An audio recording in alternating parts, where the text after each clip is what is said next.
ધોરણ 6 વિજ્ઞાન પ્રકરણ 8 શરીરનું હલનચલન બોડી મૂવમેન્ટ્સ। બિલકુલ શાંત થઈને બેસો તથા તમારા શરીરમાં થતી ગતિઓનો અનુભવ કરો। તમે સમયે સમયે તમારી પાંપણના પલકારા મારતા હશો। શ્વાસ લેતી વખતે તમારા શરીરમાં થતા હલનચલનનું અવલોકન કરો। આપણા શરીરમાં સ્વયં અનેક હલનચલન થતા હોય છે। જ્યારે તમે તમારી નોટબુકમાં લખો છો ત્યારે તમારા શરીરનો કયો ભાગ હલનચલન કરે છે? જ્યારે તમે વળીને તમારા મિત્રને જુઓ છો ત્યારે શરીરનો કયો ભાગ હલનચલન કરે છે? ઉપરોક્ત બધા ઉદાહરણોમાં તમે ત્યાંના ત્યાં જ રહો છો, છતાં પણ શરીરનો કોઈને કોઈ ભાગ હલનચલન કરે છે। તમે ઊભા થઈને એક સ્થાનથી બીજા સ્થાને જાઓ છો। તમે ઊભા થઈને એક સ્થાનેથી બીજા સ્થાને જાઓ।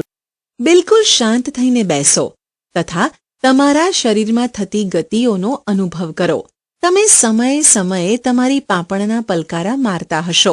શ્વાસ લેતી વખતે તમારા શરીરમાં થતા હલનચલનનું અવલોકન કરો। આપણા શરીરમાં સ્વયં અનેક હલનચલન થતા હોય છે। જ્યારે તમે તમારી નોટબુકમાં લખો છો ત્યારે તમારા શરીરનો કયો ભાગ હલનચલન કરે છે? જ્યારે તમે વળીને તમારા મિત્રને જુઓ છો ત્યારે શરીરનો કયો ભાગ હલનચલન કરે છે? ઉપરોક્ત બધા ઉદાહરણોમાં તમે ત્યાંના ત્યાં જ રહો છો, છતાં પણ શરીરનો કોઈને કોઈ ભાગ હલનચલન કરે છે। તમે ઊભા થઈને એક સ્થાનથી બીજા સ્થાને જાઓ છો। તમે ઊભા થઈને એક સ્થાનેથી બીજા સ્થાને જાઓ છો। તમે તમારા શિક્ષક પાસે જાઓ છો। ક્લાસ કે વર્ગ પછી તમે સ્કૂલના મેદાનમાં જાઓ છો અથવા સ્કૂલ પછી તમે ઘેર જાઓ છો, તો ત્યારે વાસ્તવમાં તમે એક સ્થાનેથી બીજા સ્થાને ચાલીને જાઓ છો। તમે ચાલીને, દોડીને અથવા કૂદીને એક સ્થાનથી બીજા સ્થાને જાઓ છો।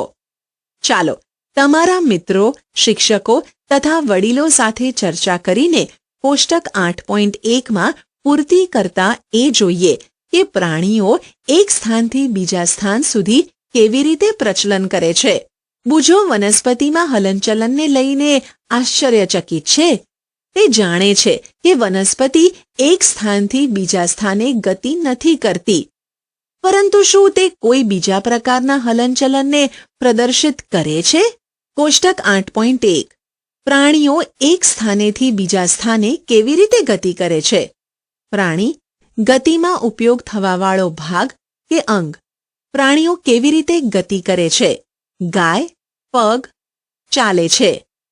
મનુષ્ય સાપ સંપૂર્ણ શરીર સરકીને। પક્ષી, કીટકો, માછલી ચાલવું, દોડવું, ઉડવું, છલાંગ મારવી, સરકવું તેમજ તરવું વગેરે પ્રાણીઓની એક સ્થાનેથી બીજા સ્થાને જવાની કેટલીક રીતો છે। પ્રાણીઓમાં એક સ્થાનેથી બીજા સ્થાને જવા માટેની રીતોમાં આટલી બધી વિવિધતા કેમ છે? શું કારણ છે કે અનેક પ્રાણીઓ ચાલે છે જ્યારે સાપ સરકે છે અને માછલીઓ તરે છે? માનવ શરીર અને તેનું હલનચલન। Human body and its movements. પ્રાણીઓમાં હલનચલન પર ધ્યાન આપતા અગાઉ ચાલો આપણા શરીરમાં કેટલાક હલનચલનને ધ્યાનપૂર્વક જોઈએ। શું તમને સ્કૂલમાં શારીરિક કસરત કરતી વખતે આનંદ આવે છે? સ્કૂલમાં કસરત કરતી વખતે તમારા હાથ અને પગ કેવા પ્રકારનું હલનચલન કરે છે? ચાલો આપણું શરીર જે હલનચલન કરવા માટે યોગ્ય છે તેમાંથી કેટલીક શારીરિક ગતિ હલનચલનને કરવાનો પ્રયાસ કરીએ। એક કાલ્પનિક વિકેટ પર કાલ્પનિક દડો ફેંકવાનો પ્રયત્ન કરો। તમે તમારો હાથ કેવી રીતે ફેરવો છો? શું તમે તમારા ખભાથી વર્તુળાકાર ગતિમાં ફેરવો છો? શું તમારો ખભો પણ હલનચલન કરે છે? પીઠ પર સૂઈ જાઓ તથા તમારા પગને જાંઘની આજુબાજુ ફેરવો।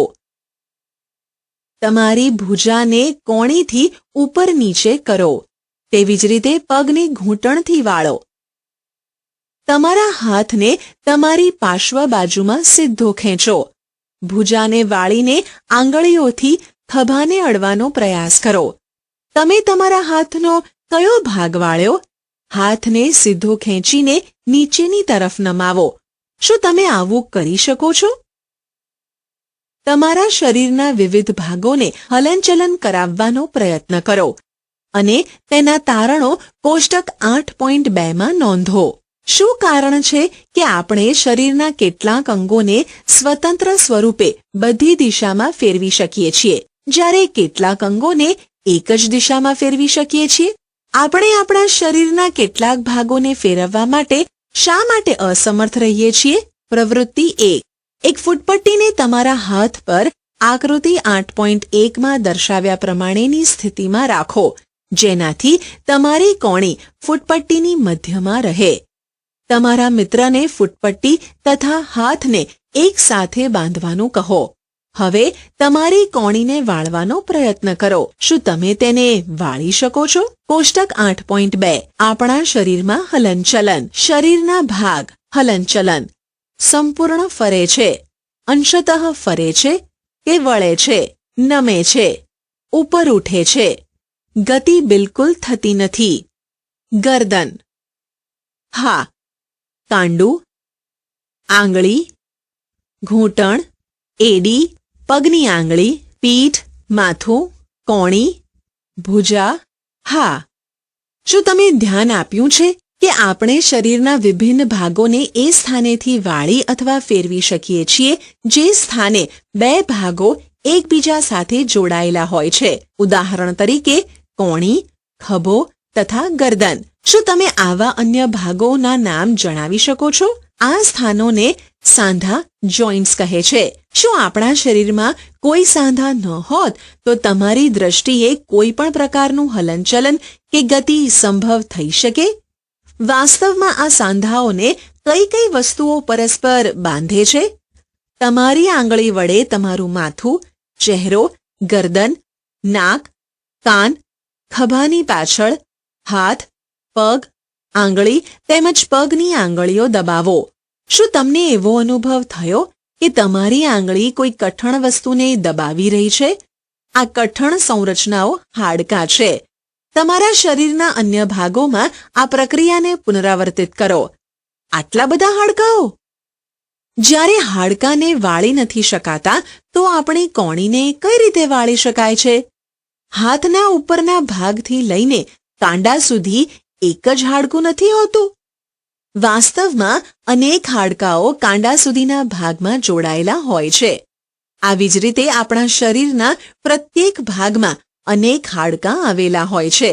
આપણે આપણા શરીરને એ જ બિંદુથી વાળી અથવા હલનચલન કરાવી શકીએ છીએ કે જ્યાં આ અસ્થિઓ એકબીજા સાથે જોડાય છે. વિભિન્ન હલનચલન અને પ્રવૃત્તિઓ કરવા માટે આપણા શરીરમાં અનેક પ્રકારના સાંધા આવેલા હોય છે. ચાલો તેમાંથી કેટલાક વિશે અભ્યાસ કરીએ. ખલ દસ્તો સાંધો.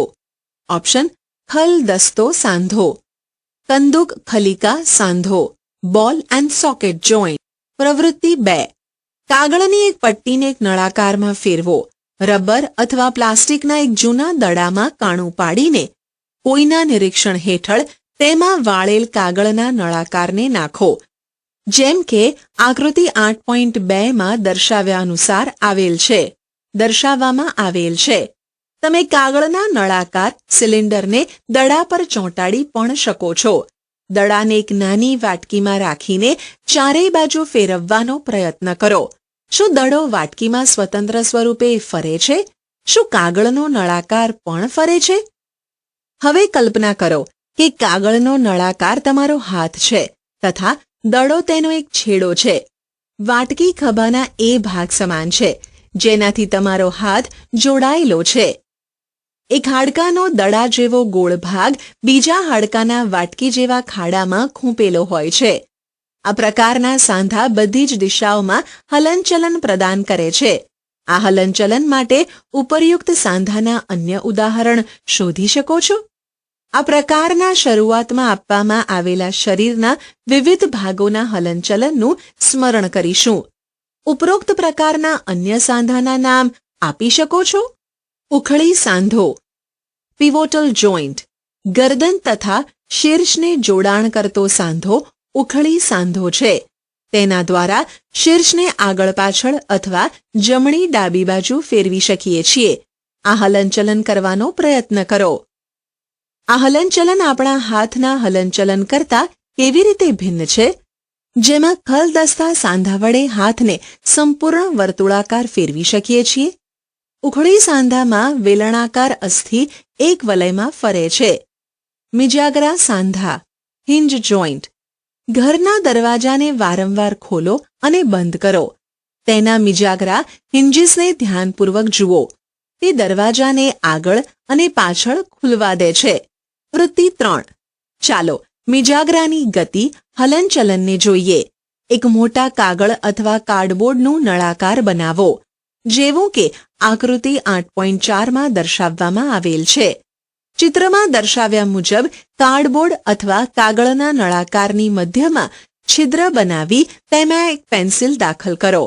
ઓપ્શન: તેમાં એક પેન્સિલ દાખલ કરો. કાર્ડબોર્ડનો એક બીજો ટુકડો લઈને એવી રીતે વાળો કે તે અડધું ભૂંગળું બની જાય, જેમાંથી બીજા નળાકારને સરળતાથી ફેરવી શકાય. અડધા નળાકાર ઉપર રાખેલ પૂર્ણ નળાકાર સિલિન્ડર મિજાગરાની માફક છે. પેન્સિલ નાખેલ નળાકારને ફેરવવાનો પ્રયાસ કરો. તે કેવા પ્રકારની ગતિ કરે છે? આ ગતિ એટલે કે હલનચલન તમારા દ્વારા બનાવવામાં આવેલ ખલદસ્તા સાંધા કરતાં કેવી રીતે ભિન્ન છે? આપણે પ્રવૃત્તિ 1માં કોણીમાં આવા જ પ્રકારની ગતિ જોઈ હતી. આકૃતિ 8.4માં જે કાંઈ પણ આપણે બનાવેલ હતું તે એક મિજાગરાથી ભિન્ન છે, પણ તેનાથી એ ખ્યાલ આવે છે કે મિજાગરા એક જ દિશામાં ગતિ કરે છે. કોણીમાં મિજાગરાનો સાંધો આવેલ હોય છે, જેનાથી આગળ અથવા પાછળ એક જ દિશામાં ગતિ થઈ શકે છે. શું તમે આવા સાંધાના અન્ય ઉદાહરણ વિચારી શકો છો? અચલ સાંધા, ફિક્સ્ડ જોઈન્ટ. આપણા શીર્ષના અસ્થિઓની વચ્ચે આવેલા કેટલાક સાંધા એ આપણે અત્યાર સુધી ચર્ચા કરેલા સાંધાઓ કરતાં ભિન્ન છે. હાડકાઓ આ સાંધાની મદદથી હલનચલન કરી શકતા નથી. આવા સાંધાને અચલ એટલે કે ફિક્સ્ડ સાંધા કહે છે. જ્યારે તમે તમારું મુખ ખોલો છો ત્યારે તમે તમારા નીચલા જડબાને છેડાથી દૂર લઈ જાવ છો. હવે તમે તમારા ઉપલા જડબાને હલાવવાનો પ્રયત્ન કરો. શું તમે તેને હલનચલન કરાવી શક્યા? ઉપરી જડબું તથા ખોપરીના કેટલાક અસ્થિ અચલ છે. આપણે માત્ર કેટલાક સાંધાઓની ચર્ચા કરી, જે આપણા હાડકાઓને એકબીજા સાથે જોડે છે. આપણા શરીરના વિભિન્ન અંગોને વિવિધ આકાર કોણ પ્રદાન કરે છે? જો તમે એક ઢીંગલી બનાવવા માંગતા હો તો તમે પહેલા શું બનાવશો? શક્ય છે કે ઢીંગલીને એક આકાર પ્રદાન કરાવવા માટે તમે એક માળખું તૈયાર કરશો. શું તમે એવું નહીં કરો? આપણા શરીરના બધા હાડકાઓ બસ એવી જ રીતે એક સુંદર આકાર પ્રદાન કરાવવા માટે એક માળખું તૈયાર કરે છે, જે માળખાને આપણે કંકાલ, સ્કેલેટન કહીએ છીએ. આપણે એ કેવી રીતે ઓળખીએ છીએ કે આ મનુષ્યના કંકાલની આકૃતિ છે? આપણે શરીરના વિભિન્ન હાડકાઓના આકારની જાણકારી કેવી રીતે પ્રાપ્ત કરીએ છીએ? શરીરના કેટલાક અંગોમાં આવેલ હાડકાં અને તેની સંખ્યા તેમજ આકાર વિશે આપણને ત્યારે ખ્યાલ આવે છે જ્યારે આપણે તેનો અનુભવ કરીએ છીએ. એક્સ-રે ચિત્ર દ્વારા આપણે શરીરના બધા હાડકાઓના આકારનો ખ્યાલ મેળવી શકીએ છીએ. ઓપ્શન: આપણે શરીરના બધા હાડકાઓના આકારનો ખ્યાલ મેળવી શકીએ છીએ. શું ક્યારેય તમારો અથવા તમારા પરિવારનો કોઈ વ્યક્તિના શરીરનો કોઈ ભાગનો એક્સ-રે કાઢવામાં આવ્યો છે? કેટલીક વાર ઈજા થવાથી ડોક્ટર એક્સ-રે કઢાવે છે, જેનાથી તેમને ઈજા દ્વારા હાડકામાં થયેલ ક્ષતિનો ખ્યાલ આવે છે. એક્સ-રે ચિત્ર દ્વારા આપણને શરીરના હાડકાઓના આકારનો ખ્યાલ આવે છે. તમારા હાથના આગળના તેમજ ઉપરના ભાગો તથા પગના નીચેના તથા ઉપરના ભાગના હાડકાઓનો અનુભવ કરો. પ્રત્યેક અંગોના હાડકાની સંખ્યાની જાણકારી મેળવો. તમારા ઘૂંટણ તથા કોણીના હાડકાનો એવી જ રીતે અનુભવ કરો તથા એક્સ-રે ચિત્ર સાથે સરખામણી કરો. તમારી આંગળીઓને વાળો. શું તમે તેને પ્રત્યેક સાંધાના મૂળ સુધી વાળી શકો છો? તમારી મધ્યમાં આંગળીમાં કેટલા હાડકાં આવેલા છે? ઓપ્શન: તમારી મધ્યમાં આંગળીમાં કેટલા હાડકાં આવેલા છે? તમારી હથેળીના પાછળના ભાગને સ્પર્શ કરીને અનુભવ કરો. તેમાં અનેક હાડકાં છે. શું તમારું કાંડું લચીલું છે? તે અનેક નાના નાના અસ્થિઓનું બનેલ છે. જો તેમાં એક જ હાડકું આવેલ હોત તો શું થાત? પ્રવૃત્તિ 4. ઊંડો શ્વાસ લઈને તેને કેટલાક સમય સુધી રોકી રાખી તમારા છાતીના તથા પીઠના હાડકાંઓને હળવેથી દબાવીને તમારા હાડકાંનો અનુભવ કરો. શક્ય હોય એટલી તમારી પાંસળીઓને ગણો. છાતીના અસ્થિઓ. આકૃતિ 8.9 ને ધ્યાનપૂર્વક જુઓ અને છાતીના અસ્થિઓની સંખ્યાની સરખામણી આકૃતિ સાથે કરો. આપણે જોઈએ છીએ કે પાંસળીઓ વિશિષ્ટ રૂપે વળેલી છે. તે છાતીના હાડકાં અને કરોડ સ્તંભ સાથે જોડાઈને એક પાંજરાનું નિર્માણ કરે છે. આ શંકુરૂપી પાંજરાને પાંસળી પિંજર રિબ કેજ કહે છે. આપણા શરીરના કેટલાક મહત્વપૂર્ણ અંગો તેનાથી સુરક્ષિત રહે છે. તમારા કેટલાક મિત્રોને ઘૂંટણ વાળ્યા વગર નમીને પગની આંગળીઓ સ્પર્શ કરવાનું કહો. ગરદનથી શરૂ કરીને તમારી આંગળીઓ તમારા મિત્રની પીઠ પર ફેરવો. જે તમે અનુભવ કર્યો તે મેરુદંડ કરોડ સ્તંભ બેકબોન છે. તે અનેક નાના નાના હાડકાંઓની બનેલ રચના છે. પાંસળી પિંજર આ અસ્થિઓ સાથે જોડાયેલ હોય છે. શું કરોડ સ્તંભ એક જ લાંબા હાડકાનો બનેલ હોત તો તમારો મિત્ર આવી રીતે નીચે તરફ વળી શકે? તમારા મિત્રને ઊભા થઈને હાથ વડે કોઈ દિવાલને ધક્કો મારવાનું કહો. શું તમને તેના ખભા આગળ 2 ઉપસેલા અસ્થિઓ દેખાય છે? તેને સ્કંધાસ્થિ શોલ્ડર બોન કહે છે. આકૃતિ 8.12 ને ધ્યાનપૂર્વક જુઓ. આ સંરચના નિતાંબ અસ્થિ શ્રોણી અસ્થિ પેલ્વિક બોન છે. આ પેટી જેવી સંરચના બનાવે છે જે તમારા જઠરની નીચે આવેલા વિભિન્ન અંગોને રક્ષણ આપે છે. આ નિતંબના ભાગનો એ હિસ્સો છે જેની મદદથી તમે બેસો છો. તમારી ખોપરી અનેક હાડકાંઓ એકબીજા સાથે જોડવાથી બનેલ છે. આ આપણા શરીરના અત્યંત મહત્વપૂર્ણ અંગ મગજનું રક્ષણ કરે છે. આપણે આપણા કંકાલના ઘણા બધા હાડકાં તથા સાંધાની ચર્ચા કરી. કંકાલ સિવાય કેટલાક અન્ય એવા પણ અંગો છે જે હાડકાં જેટલા કઠણ હોતા નથી અને તેને વાળી શકીએ છીએ. તેને આપણે કોમલાસ્થિ અસ્થિકુર્ચા કાર્ટિલેજ તરીકે ઓળખીએ છીએ. તમારા કાનને સ્પર્શ કરો. શું તમે કોઈ હાડકાના કઠણ ભાગનો અનુભવ કરો છો જેને વાળી શકાય એવું પ્રતીત થાય છે કે તેમાં કોઈ હાડકાં આવેલ હોતા નથી? શું તમને આંગળી વડે દબાવતા કાનની બૂટ તથા તેના ઉપરના ભાગમાં કોઈ ફરક લાગ્યો? શું તમને એવું લાગ્યું કે કાનનો ઉપરનો ભાગ એટલો નાજુક નથી જેટલી આપણી કાનની બૂટ છે? પરંતુ તે ભાગ હાડકાં જેટલો કઠણ પણ નથી. તે કાસ્થિ કોમલાસ્થિ છે. શરીરના સાંધાઓમાં પણ કાસ્થિ જોવા મળે છે. આપણે જોયું કે માનવ કંકાલ એ અનેક અસ્થિઓ સાંધાઓ તથા કાસ્થિઓ ભેગા મળીને બને છે. તમે તેમાંથી ઘણા બધાને જોઈ શકો છો તથા હલનચલન પ્રદાન કરી શકો છો. તમારી નોટબુકમાં કંકાલનું સ્પષ્ટ ચિત્ર દોરો. આપણે આપણા શરીરના એ હાડકાં તેમજ તેના સાંધાઓના વિષયમાં જાણકારી પ્રાપ્ત કરી લીધી જે વિભિન્ન પ્રકારની ગતિ કરવામાં આપણી મદદ કરે છે. હાડકાંઓને આવા પ્રકારના હલનચલન માટે કોણ યોગ્ય બનાવે છે? ચાલો તેની તપાસ કરીએ. તમારા એક હાથની મુઠ્ઠી બનાવી કોણીના ભાગથી તમારા હાથને વાળી અંગૂઠાની મદદથી તે બાજુના ખભાને અડવાનો પ્રયાસ કરો. શું તમે તમારી ઉપરી ભુજામાં કોઈ પરિવર્તનનો અનુભવ કરો છો? બીજા હાથ વડે સ્પર્શ કરીને તેને જુઓ. શું તમને કોઈ ઉપસેલો ભાગ નજરે આવે છે? તેને સ્નાયુ મસલ કહે છે.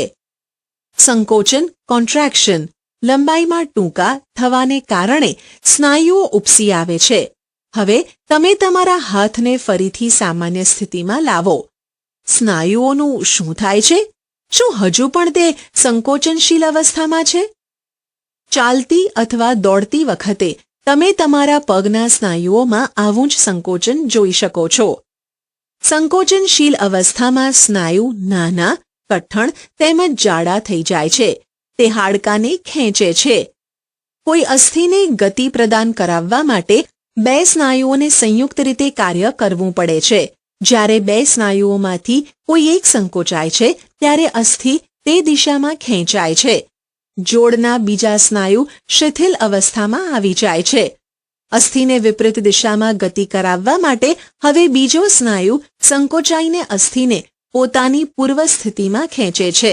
જ્યારે પહેલો સ્નાયુ હવે શિથિલ થઈ જાય છે. સ્નાયુ માત્ર ખેંચી શકે છે, તે ધક્કો મારી શકતા નથી. આથી એક અસ્થિને ગતિ પ્રદાન કરાવવા માટે બે સ્નાયુઓને સંયુક્ત રીતે કાર્ય કરવું પડે છે. શું ગતિ માટે હંમેશા હાડકાં તેમજ સ્નાયુઓની આવશ્યકતા રહેલી હોય છે? બીજા પ્રાણીઓ કેવી રીતે ચાલે છે? શું બધા પ્રાણીઓમાં હાડકાં જોવા મળે છે? અળસિયા તથા ગોકળગાયમાં શું હોય છે? ચાલો કેટલાક પ્રાણીઓની ગતિ વિશે અભ્યાસ કરીએ. પ્રાણીઓની ચાલ. Gait of animals.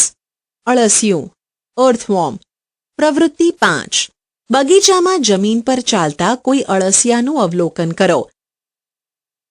તેને પકડીને એક બ્લોટિંગ અથવા ફિલ્ટર પેપર પર મૂકો. તેની ગતિનું નિરીક્ષણ કરો. આકૃતિ 8.17. તેના પછી અળસિયાને કાચની પટ્ટી, ટાઇલ્સ અથવા કોઈ ચીકણી સપાટી પર મૂકો તથા તેની ગતિનું નિરીક્ષણ કરો. શું આ ગતિ પેપર પર કરેલ ગતિ કરતાં ભિન્ન છે? ઉપરની બે સપાટીમાંથી કઈ સપાટી પર અળસિયું સરળતાથી ચાલી શકે છે? અળસિયાનું શરીર અનેક વલયો એકબીજા સાથે જોડવાથી બને છે. અળસિયાના શરીરમાં હાડકાં હોતા નથી, પરંતુ તેમાં સ્નાયુઓ આવેલા હોય છે, જે તેના શરીરને વધવા તથા ઘટવામાં મદદ કરે છે. ચાલતા સમયે અળસિયું તેના શરીરના પશ્વ ભાગને ભૂમિ સાથે જકડીને રાખે છે તથા આગળના ભાગને ફેલાવે છે. તેના પછી તે અગ્ર ભાગને ભૂમિથી જકડી રાખે છે તથા પશ્વ ભાગને ખુલ્લો કરી દે છે. તેના બાદ શરીરને સંકુચિત કરે છે તથા પશ્વ ભાગને આગળની તરફ ખેંચે છે. આનાથી તે કેટલાક અંતર સુધી આગળ વધે છે.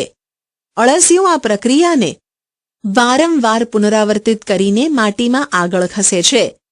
તેના શરીરમાં ચીકણા પદાર્થ હોય છે જે તેને ચાલવા માટે મદદરૂપ થાય છે. તે તેના શરીરના ભાગોને જમીન સાથે કેવી રીતે ટકાવી રાખે છે? તેના શરીરમાં નાના નાના અનેક વજ્રકેશ, વાળ જેવી રચના આવેલ હોય છે. આ વજ્રકેશ સ્નાયુ સાથે જોડાયેલ હોય છે. આ વજ્રકેશ માટીમાં તેની પકડને મજબૂત બનાવે છે. અળસિયું તેના રસ્તામાં આવવાવાળી માટીને ખાય છે. તેનું શરીર અપાચિત ખોરાકને બહાર કાઢે છે. અળસિયા દ્વારા કરવામાં આવેલ આ કાર્ય માટીને ફળદ્રુપ બનાવે છે, જેનાથી વનસ્પતિને ફાયદો થાય છે. ગોકળગાય, સ્નેલ. પ્રવૃત્તિ 6. કોઈ બગીચામાંથી ગોકળગાયને પકડો. શું તમે તેની પીઠ ઉપર ગોળ રચના જોઈ છે? તેને કવચ કહે છે. તે ગોકળગાયનું બાહ્ય કંકાલ છે, પરંતુ તે હાડકાનું બનેલ હોતું નથી. તે કવચ એક જ એકમ છે તથા તે તેને એક જગ્યાથી બીજી જગ્યાએ ગતિમાં સહાય કરતું નથી. તે ગોકળગાય સાથે ખેંચાઈને જાય છે. ગોકળગાયને કાચની પ્લેટ પર મૂકીને તેની ગતિનું નિરીક્ષણ કરો. જ્યારે તે ચાલવાની શરૂઆત કરે ત્યારે કાચની પ્લેટને ઉપર ઉઠાવીને તેની નીચેથી તેની ગતિનું અવલોકન કરો. કવચના છિદ્રમાંથી ગોકળગાયની એક જાડી સંરચના તથા શીર્ષને બહાર આવતા જોઈ હશે. આ જાડી સંરચના તેના પગ છે, જે મજબૂત સ્નાયુના બનેલા હોય છે. હવે સાવધાનીપૂર્વક કાચની પ્લેટને ઝુકાવો. પગની તરંગિત ગતિ જોઈ શકાશે. ગોકળગાયની ગતિ અળસિયા કરતાં ધીમી છે કે ઝડપી? વંદો, કોકરોચ. પ્રવૃત્તિ 7. કોઈ વંદાનું અવલોકન કરો. વંદો જમીન પર ચાલે છે, દિવાલ પર ચઢે છે અને હવામાં ઉડે છે. તેમાં 3 જોડ પગ હોય છે, જે ચાલવામાં મદદ કરે છે.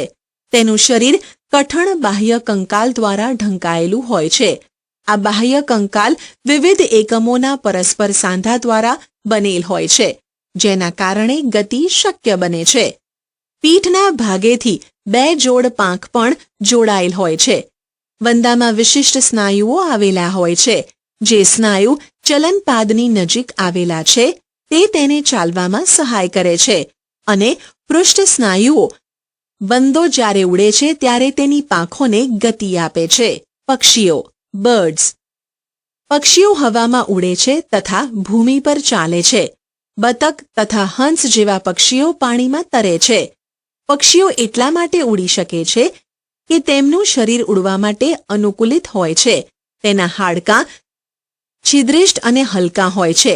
પશ્વ ઉપાંગના હાડકાં ચાલવા તેમજ બેસવા માટે અનુકૂલિત હોય છે. અગ્ર ઉપાંગનો અસ્થિભાગ રૂપાંતરિત થઈને પાંખ બનાવે છે. ખભાના હાડકાં મજબૂત હોય છે. છાતીના અસ્થિઓ ઉડ્ડયન સમયે સ્નાયુઓને જકડી રાખવા માટે વિશિષ્ટ રૂપે રૂપાંતરિત થયેલ હોય છે તથા પાંખોને ઉપર નીચે કરવામાં સહાય કરે છે. માછલી ફિશ. પ્રવૃત્તિ 8. એક કાગળની હોડી બનાવો અને તેને પાણી પર મૂકો. હવે તેના અણીવાળા છેડાથી તેને ધક્કો મારો. તે પાણીમાં સરળતાથી આગળ વધી રહી છે. હવે હોડીને બંને છેડેથી પકડીને તેની પહોળી બાજુએથી ધક્કો મારો. શું આવી રીતે હોડી પાણીમાં સરળતાથી ચાલી શકે છે? તમે નોંધ્યું કે હોડીનો આકાર લગભગ માછલીના આકાર જેવો જ હોય છે. માછલીનું શીર્ષ તેમજ પૂંછડી તેના મધ્ય ભાગ કરતાં પાતળી અને અણીદાર હોય છે. શરીરની આવી રચના ધારારેખીય સ્ટ્રીમલાઇન્ડ કહેવાય છે. તેની વિશિષ્ટ રચનાના કારણે પાણી અહીં તહીં ધકેલાઈ જાય છે અને માછલી પાણીમાં સરળતાથી તરી શકે છે. માછલીના હાડકાં દ્રઢ સ્નાયુઓથી ઢંકાયેલા રહે છે. તરવાની પ્રક્રિયામાં શરીરનો અગ્રભાગ એક બાજુ વળે છે તથા પૂંછડી વિપરીત દિશામાં વળે છે. આકૃતિ 8.23માં દર્શાવ્યા અનુસાર માછલી પોતાના શરીરને વાળે છે ત્યારે તીવ્રતાથી તેની પૂંછડી બીજી દિશામાં વળે છે. તેનાથી એક ધક્કો લાગે છે અને માછલી આગળની તરફ ખસે છે. આવા પ્રકારના ક્રમિક ધક્કાઓ દ્વારા માછલી આગળની તરફ વધતી જાય છે. પૂંછડીના મીન પક્ષ આ કાર્યમાં મદદ કરે છે. માછલીના શરીર પર બીજા પણ મીન પક્ષ આવેલા હોય છે જે તરતી વખતે પાણીમાં સંતુલન બનાવી રાખવા તેમજ દિશા નક્કી કરવામાં સહાય કરે છે. શું તમે ધ્યાન આપ્યું છે કે ગોતાખોર મરજીવા તેમના પગમાં આવા વિશિષ્ટ મીન પક્ષ જેવા ફ્લિપર પહેરે છે કે પાણીમાં સરળતાથી ગતિ કરવામાં મદદ કરે છે? ઓપ્શન જે પાણીમાં સરળતાથી ગતિ કરવામાં મદદ કરે છે. સાપ કેવી રીતે ગતિ કરે છે? How do snacks move? શું તમે સાપને સરકીને આગળ વધતા જોયો છે? શું તે સીધો આગળ વધે છે? સાપનો કરોડ સ્તંભ લાંબો હોય છે. શરીરમાં પાતળા અનેક સ્નાયુઓ આવેલા હોય છે. તે પરસ્પર જોડાયેલા હોય છે, ભલે પછી તે દૂર આવેલા હોય. સ્નાયુઓ કરોડ સ્તંભ, પાંસળીઓ અને ત્વચાને પણ એકબીજા સાથે જોડે છે. સાપનું શરીર અનેક વલય લૂપમાં વળેલું હોય છે. આ પ્રકારે સાપના પ્રત્યેક વલય તેને આગળની તરફ ધકેલે છે. તેનું શરીર અનેક વલય બનાવે છે અને પ્રત્યેક વલય આગળ ધક્કો મારે છે. આ કારણે સાપ અત્યંત ઝડપથી ગતિ કરીને આગળ વધે છે, પરંતુ સીધી રેખામાં આગળ નથી વધતો. આપણે વિવિધ પ્રાણીઓને ગતિ પ્રદાન કરતા અસ્થિઓ તથા સ્નાયુઓ વિશે જાણકારી પ્રાપ્ત કરી. પહેલી અને બૂચો પાસે વિભિન્ન પ્રાણીઓની ગતિ વિશે અનેક પ્રશ્ન છે. તેવી જ રીતે તમારા મનમાં પણ અનેક પ્રશ્નો ઉત્પન્ન થતા હશે. પ્રસિદ્ધ ગ્રીક દાર્શનિક એરિસ્ટોટલે તેમના પુસ્તક ગેઇટ ઓફ એનિમલમાં સ્વયં પોતાની જાતને આવા અનેક પ્રશ્નો પૂછ્યા હતા. વિવિધ પ્રાણીઓના શરીરમાં વિવિધ ભાગો શા માટે હોય છે? આ વિશેષ અંગ તે પ્રાણીને ગતિમાં કેવી રીતે સહાય કરે છે? વિવિધ પ્રાણીઓના શારીરિક અંગોમાં કઈ સમાનતા અને વિભિન્નતાઓ છે? વિવિધ પ્રાણીઓને ચાલવા માટે કેટલા અંગોની આવશ્યકતા હોય છે? મનુષ્યને 2 પગ જ્યારે ગાય અને ભેંસને 4 પગ કેમ હોય છે? ઘણા બધા પ્રાણીઓને શા માટે સરખી બેકી સંખ્યામાં પગ આવેલા હોય છે? આપણા પગને વાળવાની રીત આપણા હાથને વળવાની રીતથી અલગ કેમ છે? ઓપ્શન આપણા પગને વાળવાની રીત આપણા હાથને વાળવાની રીતથી અલગ કેમ હોય છે? આટલા બધા પ્રશ્ન શક્ય છે. આપણે પ્રવૃત્તિઓ દ્વારા કેટલાક પ્રશ્નોના ઉત્તર પ્રાપ્ત કરવાનો પ્રયાસ કર્યો. આપણે હજુ કેટલાક પ્રશ્નોના ઉત્તર શોધવાના બાકી છે. આશા છે કે તમને આ ઈ લર્નિંગ મોડ્યુલમાં મજા આવી હશે. આભાર.